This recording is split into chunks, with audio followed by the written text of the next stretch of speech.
말씀 증가하겠습니다. 하나님의 말씀 고린도전서 4장 15절에서부터 17절 말씀 보시겠습니다. 고린도전서 4장 15절에서부터 17절 말씀. 그리스도 안에서 1만 스승이 있어되 아비는 많지 아니하니 그리스도 예수 안에서 복음으로써 내가 너희를 낳았습니다. 그러므로 내가 너희에게 권하노니 너희는 나를 본받는 자 되라. 이를 인하여 내가 주 안에서 내 사랑하고 신실한 아들 디모데를 너희에게 보내었노니 저가 너희로 하여금 그리스도 예수 안에서 나의 행사 곧 내가 각처 교회에서 가르치던 것을 생각나게 하리라. 오늘 이 시간에는 우리 신앙의 목표를 세우자라는 제목으로 오늘 말씀 가지고 은혜 나누는 시간 갖도록 하시겠습니다. 원래 요 설교는 안식일 날 우리 이제 그 마지막 때 이제 했어야 되는데 우리 요한계시록이 또 이렇게 더 정리를 한 시간 더 하는 바람에 오늘 이렇게 이제 그 미루게 되었습니다. 요 설교 기억나시죠? 언제인지 기억 안 나십니까? 강남에 부임하러 와서 부임 예배 때 제가 이 설교를 드린 것으로 말씀드린 것으로 기억을 합니다. 그래서 제가 이제 그 신학할 때 나름대로 신앙이란 무엇인가 고민하다가 신앙은 우리와 하나님과의 관계다. 그리고 중요한 이 관계의 가장 중요한 것은 내가 하나님께로부터 어떤 사람으로 인정받는 것이 제일 중요하다라는 생각을 이렇게 가지게 되었고, 신학할 때 그럼 내가 어떤 사람이 될까 보니까 하나님께서 구약 성경이랑 신약 성경에 보니까 어떻게 사람들을 이렇게 인정해 줬는가라는 부분이 이렇게 나왔습니다. 그래서 나도 신학하면서 그럼 나도 이 사람들을 본을 받는 이런 그 삶을 살아서 하나님께로부터 인정받아야 되겠다라는 생각을 가지면서 이미 그때 준비해 놓은 거예요. 제가 95년도에 대만에서 이렇게 돌아왔으니까 그때 한 거네요. 그래서 대체로 이제 그 첫 교회 부임해서 갈 때 마지막 떠날 때 항상 이 모습으로 이렇게 말씀을 드렸었습니다. 우리 고린도후서 10장 18절에 보니까요, 옳다 인정함을 받는 자는 자기를 칭찬하는 자가 아니요 자기 스스로 만족하고 잘했다고 하는 것이 되는 것이 아니라 오직 주께서 칭찬하시는 자니라.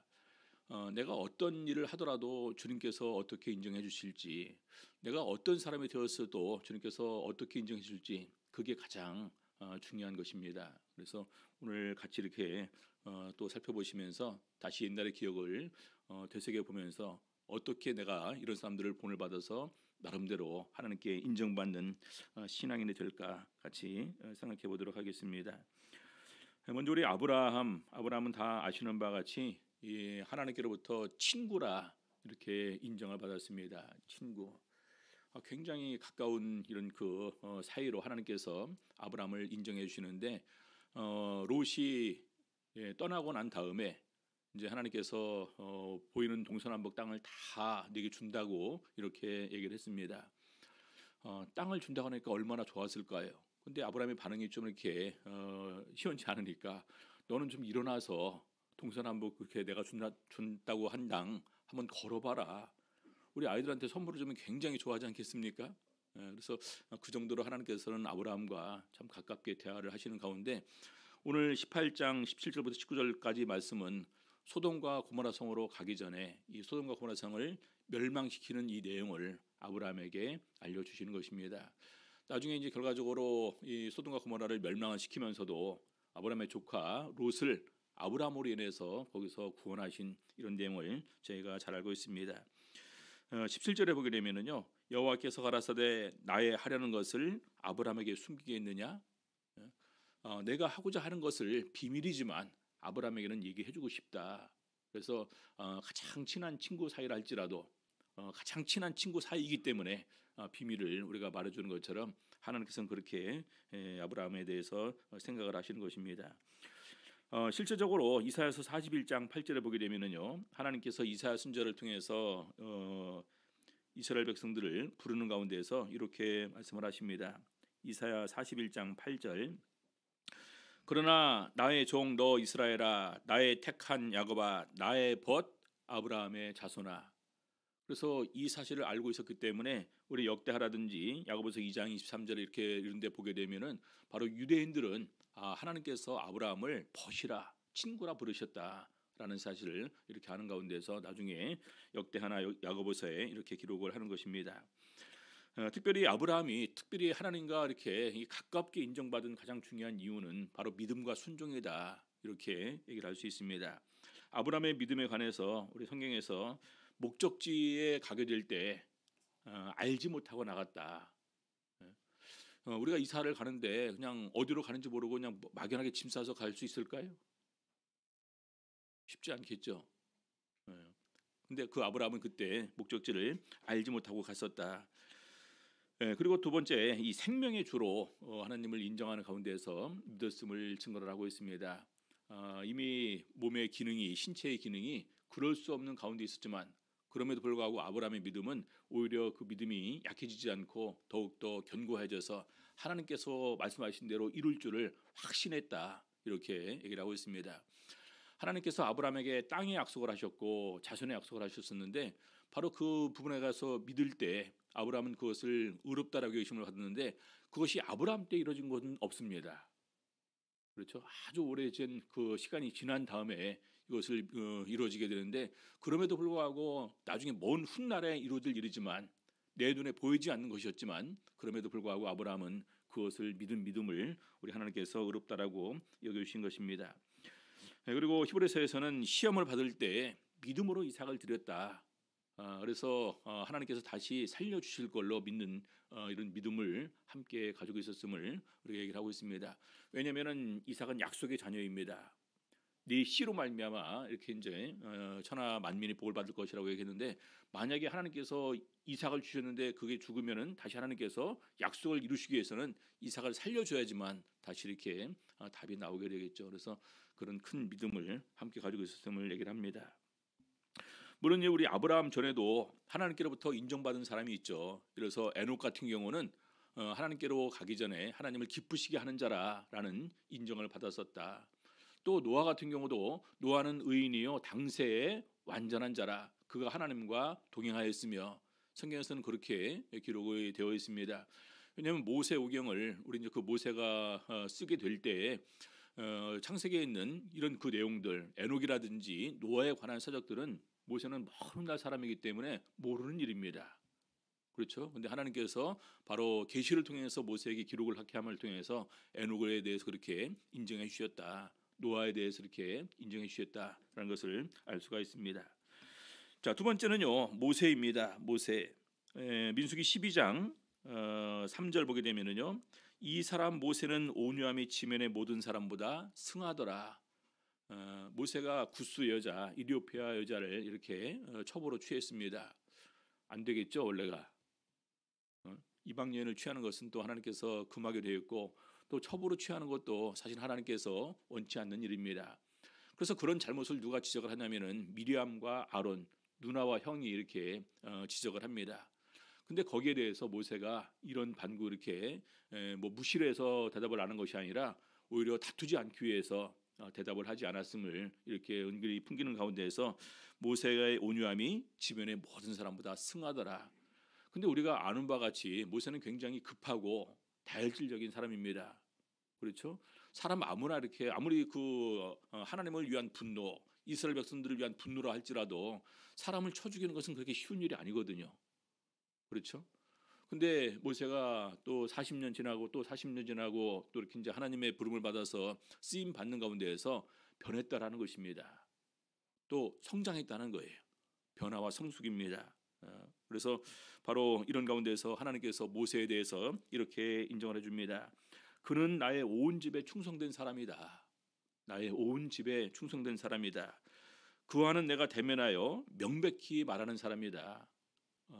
명백히 대면해서 명백히 말하는 사람이고 그리고 또 여호와의 형상을 볼 사람이다.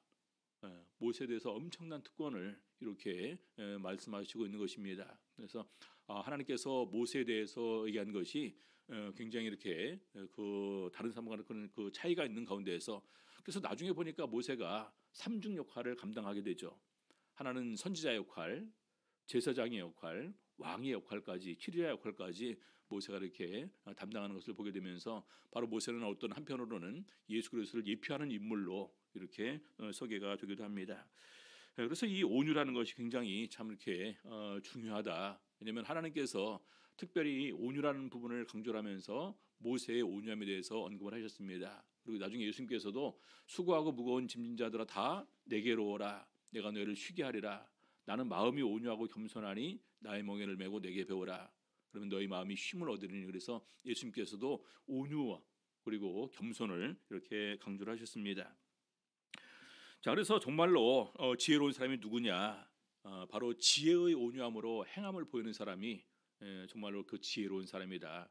지혜롭다고 하면서 온유하지 못하면은 그 지혜는 지혜로서의 빛을 발하지 못함을 이렇게 얘기를 하고 있는 것입니다.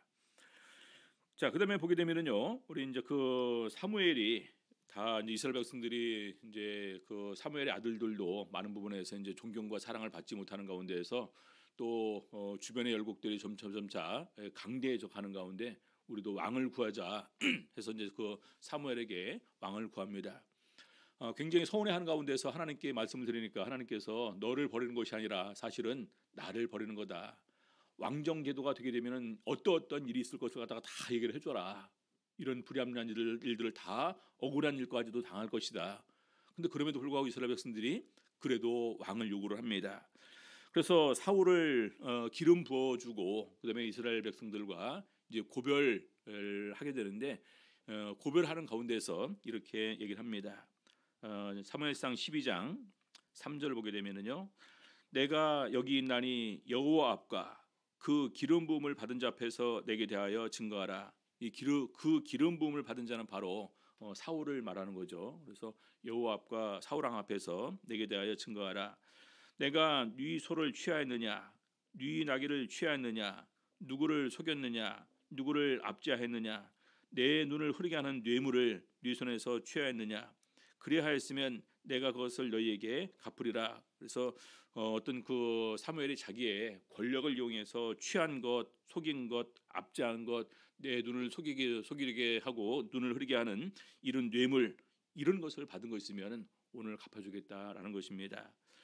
자, 그러니까 이제 백성들이 당신이 아무것도 취하지 않고 속이지도 않고 압제하지도 않고 탈취하지도 않았다라고 하니까 5절에서 바로 사무엘이 백성에게 이르되 너희가 내 손에서 아무것도 찾아낸 것이 없음을 여호와께서 너희에게 대하여 증거하시며 그 기름 부음을 받은 자도 오늘날 증거하느니라. 그들이 가로되 증거하시나이다. 그래서 정말로 끝나고 나면서 제물의 일절 깨끗하게 이렇게 마칠 수 있다면은 정말로 그것도 중요한 거다라는 생각을 저희들이 가질 수가 있습니다. 그리고 나서 이제 12장 23절에서 마지막 이제 떠남에도 불구하고 너희를 위해서 기도하기를 쉬는 죄를 결단코 범치 않겠다라는 마지막 그 얘기를 이렇게 얘기를 합니다. 퇴임에서 가장 중요한 부분은 이런 부분인 것 같습니다. 굳이 이렇게 말하지 않아도 항상 마음으로 생각하면서 하나씩 다 기도해 주는 것, 그것이 제일 큰 힘이 될 것이다라는 생각을 이때 이렇게 합니다. 이후에 사무엘은 거의 역사적인 그런 부분에서 이제 등장하지를 않습니다. 그렇죠? 바로 이제 그 다윗 왕 시대 때는 이제 나단 선지자가 등장을 하게 되죠. 그래서 이렇게 이제 그 빠져가 나가는 가운데에서 어떻게 보면 바로 이런 부분에서 자기 일을 딱 마쳤을 때 바로 제대로 할 길을 정해서 분명한 목표 의식을 가지고 떠나는 것이 제일 중요하다는 생각을 그때 가져봤습니다. 자, 그다음에 다윗입니다. 사도행전 13장 22절 보니까요.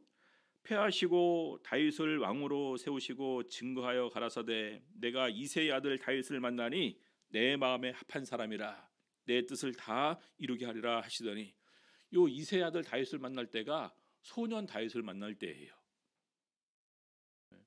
그렇죠? 그래서 이제 그 사울 왕이 이제 그 하나님 앞에서 악을 행하는 가운데서 바로 이제 그 하나님의 신이 떠나고 하나님의 부르신 악신이 이제 그 사울을 괴롭게 하고, 또 그런 가운데에서 이제 하나님께서 이제 사울을 위해서 슬퍼하지 말고 이제 그 다윗에게 이새의 집에 가서 기름을 부으라고 이렇게 얘기를 합니다. 형님이 뒤에 앞에 7명이 계셔요. 우리 다윗 앞에, 소년 다윗 앞에.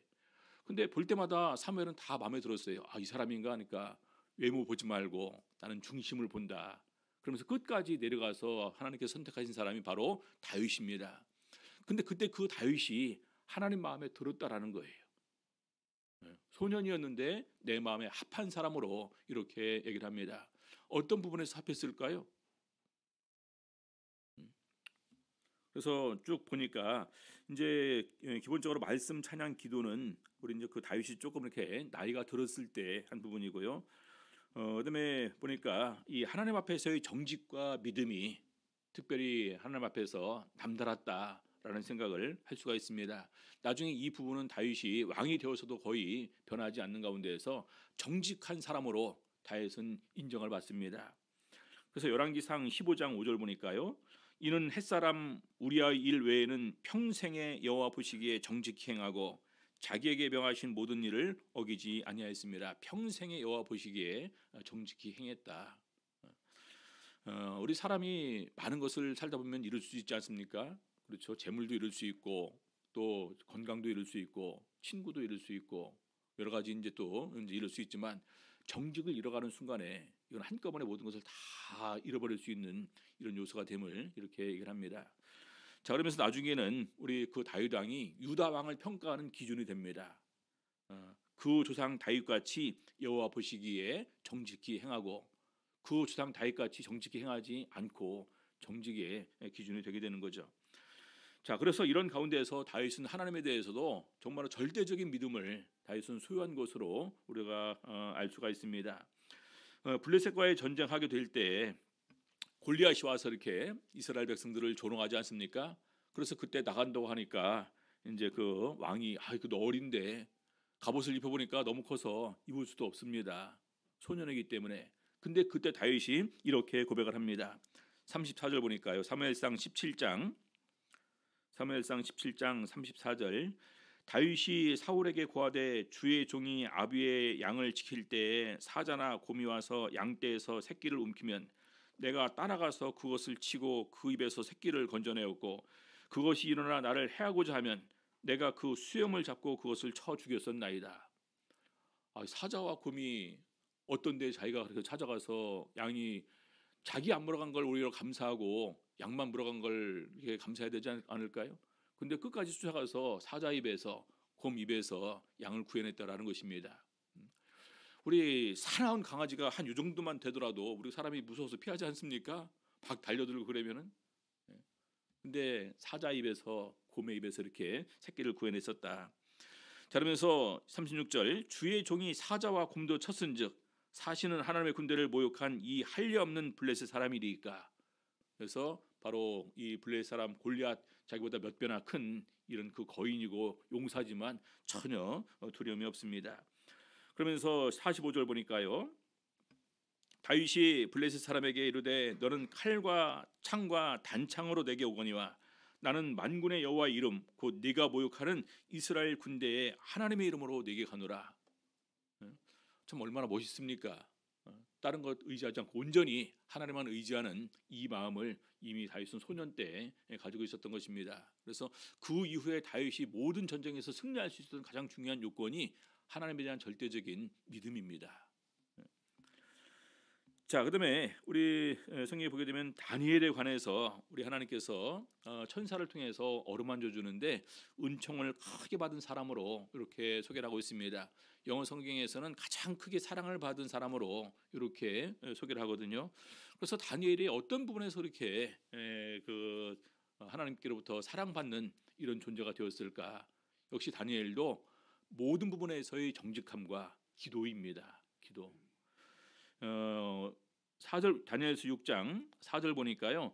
이에 총리들과 방백들이 국사에 대하여 다니엘을 고소할 틈을 얻고자 하였으나 능히 아무 틈 아무 허물을 얻지 못하였으니 이는 그가 충성되어 아무 그릇함도 없고 아무 허물도 없음이었더라. 이 정도면 거의 완벽한 정직이고 완벽한 성실입니다. 어느 누구도 흠잡을 데가 없었다라는 것입니다. 그래서 다니엘을 대적하는 그 나머지 총리들이 계획을 세운 것이 바로 그가 섬기는 하나님을 이용해서 우리가 다니엘을 고소를 하자. 그래서 다른 신에게 섬기게 되면 이 사자굴에 이렇게 던지는 것으로 계획을 세웁니다. 자, 그래서 그것을 이미 이제 그 왕의 조서가 나갔어요. 그래서 다니엘이 그런 가운데서 또 이렇게 표현합니다. 10절 보겠습니다. 다니엘이 이 조서에 어인이 찍힌 것을 알고도 자기 집에 돌아가서는 그 방에 예루살렘으로 향하여 열린 창에서 전에 행하던 대로 하루 3번씩 무릎을 꿇고 기도하며 그 하나님께 감사하였더라. 전에 행하던 대로 그리고 열린 창에서. 이제 우리 보통 이제 저희들 그 이제 이삿집을 가게 되면 이제 그 신방 예배 받으려고 하지 않습니까? 그러면 대부분의 많은 그 경우는 이제 그 이웃이 이제 소음 때문에 또 이제 불편해하고 할 것 같으니까 가급적이면은 작게 기도하고 작게 찬송하고 이렇게 이제 우리가 배려를 하면서 이제 하거든요. 근데 이제 이건 그것과 비교가 안 되는 거예요. 보이면 그 고소를 당해서 이제 잘못하면 죽을 수도 있는 그러한 상황입니다. 근데 일부러 문도 닫지 않고 전에 행하던 대로 문을 열어놓고 창문을 열어놓고 다니엘은 그렇게 기도를 했다라는 것입니다. 그래서 절대적으로 하나님을 의지하는 이런 마음이 또 하나님에 대한 이런 그 믿음이 변치 않는 전혀 영향받지 않는 이런 모습을 이렇게 보여주고 있습니다. 그리고 나서 나중에 다니엘서 9장, 10장 이 부분을 보게 되면은 이제 다니엘이 특별히 금식을 생각하면서 기도를 합니다. 금식하려고 하는 이유가요, 바로 하나님께서 어떤 그런 이상 또 계시, 환상 이런 것을 보여주는 가운데에서 그것을 깨달아서 알아야 되겠다라는 마음으로 금식을 합니다. 굉장히 힘이 빠지고 완전히 쫙 늘어진 가운데에서 천사가 나타나서 어루만져 주면서 다니엘에게 힘을 북돋아 주는 내용입니다. 자, 다니엘서 9장 23절. 곧 네가 기도를 시작할 즈음에 명령이 내렸으므로 이제 내게 고하러 왔느니라. 너는 크게 은총을 입은 자라. 그런즉 너는 이 일을 생각하고 그 이상을 깨달을지니라. 다니엘서 9장은 배경이 다니엘이 우연히 이렇게 그 예루살렘에서 보내온 예레미야의 서신을 다니엘이 이렇게 그 접하게 됩니다. 그래서 예루살렘의 황무함이 70년 만에 마칠 것이다라는 사실을 이 기록된 이 서신을 보게 되고 바로 그 뜻을 깨닫기 위해서 다니엘이 금식을 하면서 또 회개 기도를 하면서 기도를 드립니다. 그 기도에 대한 응답이 바로 이 부분이에요.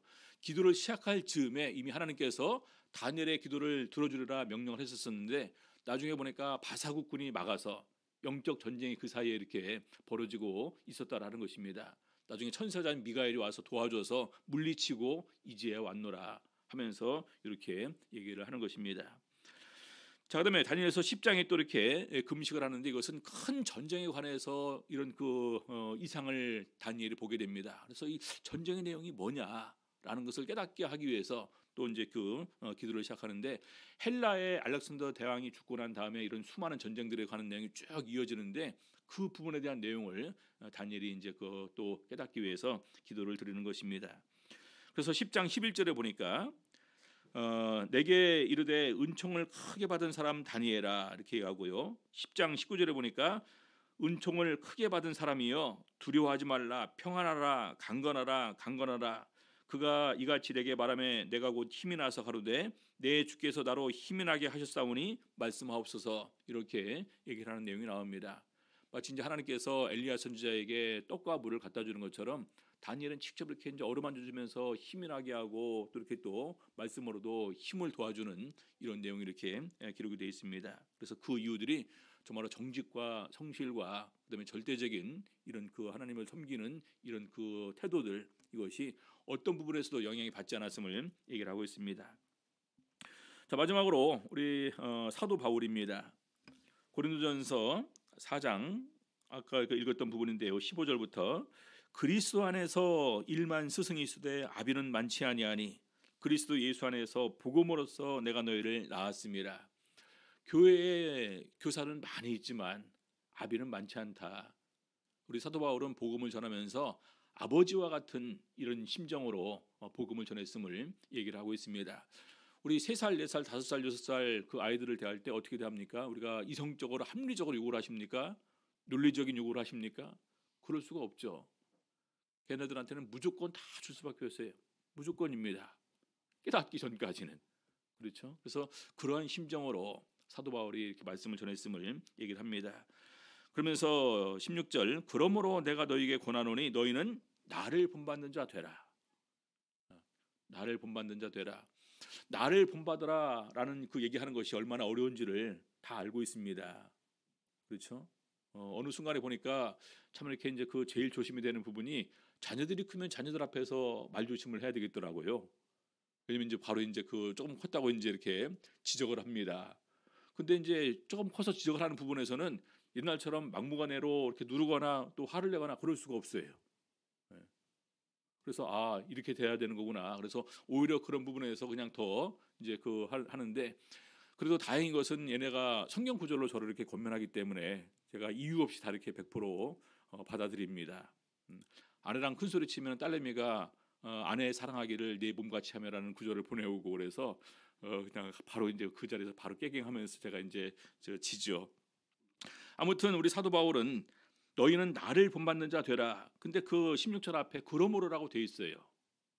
뭘 본받으라는 말입니까? 그리스도 안에서 일만 스승이 있으되 아비는 많지 아니하니 이 마음으로 전하는 것을 본을 받으라는 거예요. 교회 안에서. 예.